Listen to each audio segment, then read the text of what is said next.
You know, most games, they just come and go, right? They're highlighted for a month or two, and then that hype dies mad quick. But every once in a blue moon, there's a game that comes out of the woodwork and that is here to stay. And I'm gonna keep it a buck with y'all. I think Arc Raiders is one of those games. The question one may be asking if they never had a chance to play Arc Raiders is what makes this game so different, man? Why do you think Arc Raiders could be a game that we're playing years from now? Well, let's go ahead and let's break this down. We gotta start with the heart of any great game, the gameplay loop, all right? Arc Raiders has several things that it does extremely well in this department. Arc Raiders actually struck a really good balance when we're talking about movement, as an example. Like, every character feels weighted, but not sluggish, if that makes any sense. You know, like they feel solid and sturdy, but not like they're moving in quicksand, right? But at the same time, they don't feel like too fast and slippery. You know, it doesn't feel like they're just sliding around and running around on baby oil. It's like, no, there's almost like a perfect balance for every character. Weapons actually feel substantial here, meaning that you get that kickback, right? You get that punchy recoil. Every bullet you fire feels like gritty, you know? It's almost like you can feel the intention between every single trigger squeeze, you know? Something I thought that was really good was that we had missions that actually pushed us towards some form of action. It didn't matter if that action was fighting Arc robots or encountering other players because they were looking for that rare item that you were looking for. Arc Raiders always kept you in the thick of things, and I appreciate that because there are some extraction shooters out there that are just really simple fetch quests and they don't get you in any action at all, or they throw you right in the action, but there's never much of a balance there, if that makes any sense. And then to piggyback off of that, the missions and the objectives in general actually pour into the lore and the narrative. Even in the tech test that we played back in April, we got some small cutscenes here and there and some like world building moments that made everything we did really feel substantial. And I'm gonna be mad honest, in the extraction shooter genre, that's rare. So I guess the best way for me to package this all up is that Arc Raiders actually makes you feel like a raider, whether if we're talking movement, the sound design, the weapon play, the missions, whatever.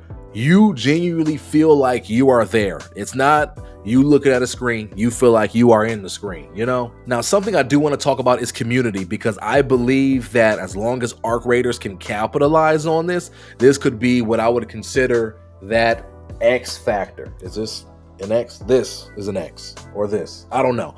But an X factor. I believe this can be it. Now, I'll be real here. Embark has not revealed much here in terms of what I'm talking about. So kind of take this with a grain of salt and treat this a little bit more like wishful thinking, all right? Now, when I say community, I'm referencing things like, for example, imagine if we had a social space somewhere in Speranza. Speranza? Forgive me if I'm mispronouncing. I'm gonna just say Speranza. Imagine if we had a social hub there. We had the ability to jump in there, see other raiders running around, collecting missions or doing whatever they want to do. I think that would give us an opportunity to see other raiders, to click on their name tag, send them a message, see if they want to group up and run missions in tandem. I think that could be cool and that could be really, really fun, you know? Instead of just relying on a traditional matchmaking system, give players that option, right?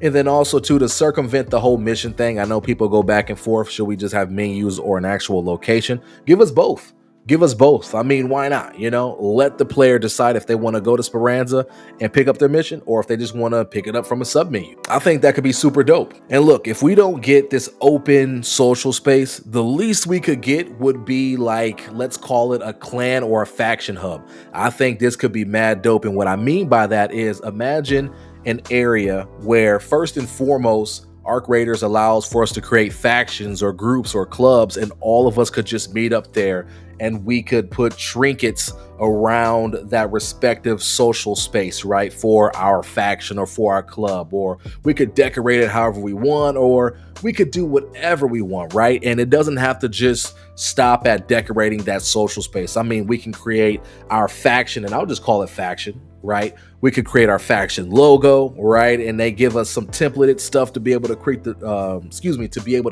that respective logo, because if they allow for us to freeform it, we may get some ridiculous stuff. And by ridiculous stuff, I mean reference the Black Ops 2 days where you could create your own, your own banner or your own tag, and We got some real freaky deaky wild stuff going on there. We don't need none of that. Just give us a ton of options. We can create our own logos and symbols that we can put almost like an embroider on our jacket or on our weapons, just to give us more identity. You know, if my faction is the Craze World faction, I think I should be able to create a Craze World logo, and everybody in that faction, they can rock the embroider, they can put it on their weapon. So, you know, if you put that person down, you could look at their jacket and be like, yo, that's somebody from Craze World faction, or whatever the case may be, right? Maybe I am thinking way too wishfully. I have no idea, but I think something like this would be incredible when it comes to world building and when it comes to just building a further sense of community, right? Because the whole notion of raiders is we're scavengers. We're just trying to go up to the surface, grab whatever we can, salvage whatever we can, and then go back to Speranza, right? That's the whole notion of it. We might as well have cliques or groups or factions or whatever you want to call them, and allow us to identify ourselves as those respective factions. And believe it or not, I think that's something that could keep people coming back. In today's day and age, people are looking for a sense of community. People may get a huge rush just for helping people in their respective faction complete this really tough mission. Maybe they're really good at completing that mission and they help them. You say, thank you, man, I appreciate you. And they feel really good, right? That is the community that I'm talking about, you know? But I'll go ahead and be quiet about that for now. Maybe I need to make a separate video talking about that. I don't know. I'm really passionate about that. But anyways, let's continue. Something I want to go ahead and talk about now, which I would consider to be the real secret sauce, but it's not really a secret, would be the PvPvE design. And I'll be honest, I probably should have looped this in when talking about the gameplay loop, full transparency, but hey, it is what it is. We're here now. You know, in most extraction shooters, the AI feels almost like an afterthought. You know, if you go and play Delta Force, and by the way, no smut on any of these games because I enjoy them. I enjoy Delta Force and Arena Breakout, but if you go and play them, the AI is just a bunch of goofballs, right? The AI is just there as almost like an indicator to let you know if there's an enemy in proximity, right? Because the AI literally will run up to somebody, take their time to turn at them, and then start firing at them. And then when you hear those gunshots in the distance, you know, okay, there's probably an enemy team northwest or southeast or whatever the case may be, right? So they're like little, I don't know, not UAVs, but they're just little indicators to let you know where people are. But you can one tap them and be on your merry way. And in Arc Raiders, that is not the case, my friend. Not the case at all. These Arc robots are either annoying or they're really difficult to handle, right? And if you don't believe me, look up how the Rocketeers were bodying people in the second tech test. Yo, I'm not even talking about the Bison or the Queen. Yo, the Rocketeers are pure evil, yo, and they are tanky as all get out, you know? Not just that, it almost feels like the Rocketeers know when they have you cornered. They're ridiculously aggressive. They know when they've done damage to you. They'll flank you. They do all these creative things and these creative tactics. Like I had a moment in the tech test where I went and I kind of hid in the building. I had no heals left, but there was no door, right? So there was no way for me to kind of like block myself in. So I'm just sitting there kind of like third person peeking this Rocketeer because I'm trying to figure out how to play the situation. And I believe the Rocketeer realized what I was doing, and it hit me with a rocket behind the wall. The splash damage went ahead and it knocked me. I was done for that run. You know what I'm saying? Like, it's just smart, just big brain plays by the AI here in Arc Raiders. And that's something you don't really get to experience often in extraction shooters, you know? So you run into the AI that is really, really smart here in this game, and probably will only get smarter because they're powered by, I want to say, AI learning, you know, no pun intended there. So maybe the Arc robots will only get more and more intelligent once we start playing Arc Raiders, which is kind of crazy to think about. But then also too, you have the actual Raiders, the other players, you know, that are going to try to throw a monkey wrench in what you got going on, right? Well, maybe they aren't. Maybe they're just trying to live too. And you can use proximity chat to talk that out and figure that out, right? But let's say they are malicious. Now you got two problems. You got a Rocketeer at your front door, or a Bison at your front door, or the queen shooting rockets at you, or whatever the case may be, a snitch calling other Arc robots to pull up at you, and then you got this enemy team that is trying to outflank you, outsmart you, do whatever they can to get the upper hand to put you down. And now you have a dilemma. What in the world am I going to do? Am I going to try to retreat? If I am, where am I going to retreat to? How am I going to play this? How am I going to get out of here?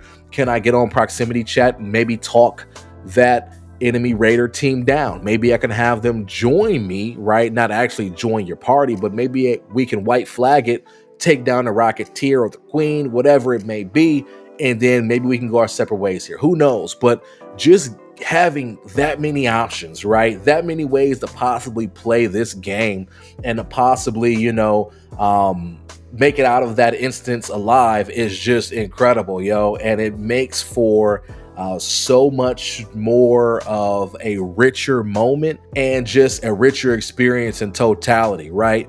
You'll survive that run, or if you do survive that run, you go and you tell your friends about that in Discord the next day. You know what I mean? Like, that is exciting, yo. That is mad exciting. And just the way that flows is a huge reason why I believe Arc Raiders, just off of its gameplay loop in general, its overall design, when we're talking PvPvE, all that good stuff, is going to thrive for months upon years to come, man. And and speaking of gameplay loop and PvPvE design, I believe the icing on the cake when it comes to retaining players and having us be around for months upon years on end will be that narrative, And Arc Raiders already hints a great deal at a lore-driven foundation. Like I mentioned before, missions feel really impactful when you complete them because you do get a quality dialogue. You do get some cutscenes here and there, right? So there's this world of Arc Raiders being built right in front of you. And it's awesome because you know that this all ties into a larger story, a greater narrative that's at hand and that's developing. And once you have that realization, that can honestly be one of the sole things keeping you coming back for more and more. And if you don't believe me that that could be the case, look at Destiny 2. Right? Destiny players stuck around for 10 years just to be able to witness the light versus dark saga. So they lasted for 2 to 3 years on Destiny 1, and then an additional 6 to 7 years with Destiny 2 to be able to see the conclusion there. There were a lot of people that played the final shape just to see the outcome. They didn't care about the gameplay loop. They didn't care about prismatic or any new mechanics. They just wanted to see the outcome of what happens at the end of the final shape, But even with that being said, if Arc Raiders doesn't go the entire RPG route when it comes to like a narrative behind the scenes, just letting us know what's going on, giving impact to every mission, every raid, so that we know when we complete it, we can continue to progress the narrative and we can continue to learn that what we're doing is actually being positively beneficial for Speranza. Those type of things can keep players invested for years upon end. And don't even get me started about like the origin of the Arc. Why did we get pushed underground to Speranza? Why can we not stay up top for more than 30 minutes? Or, there's so many questions that we have that can be answered through the narrative that can be stretched out throughout the years, and players will still keep coming back just to get a crumb here and there. And I'm not saying dangle the carrot and give us crumbs. Give us some nice meaty chunks of lore and narration. Please do, right? But I'm just saying, as long as it's on point, as long as we get questions answered, as long as they deliver on all those fronts, man, again, that's the icing on top of the gameplay. And when you marry a beautiful narrative with an incredible gameplay loop, oh my gosh, you got a game that literally cannot die. And with this all being said, I am now handing the microphone over to you all. What do you feel like Arc Raiders needs in order to keep you playing for years to come? I would love to hear down in the comments below. I am signing out. It's been your boy Cray. I love you all. Thank you all so much for coming and watching. And yeah, we out.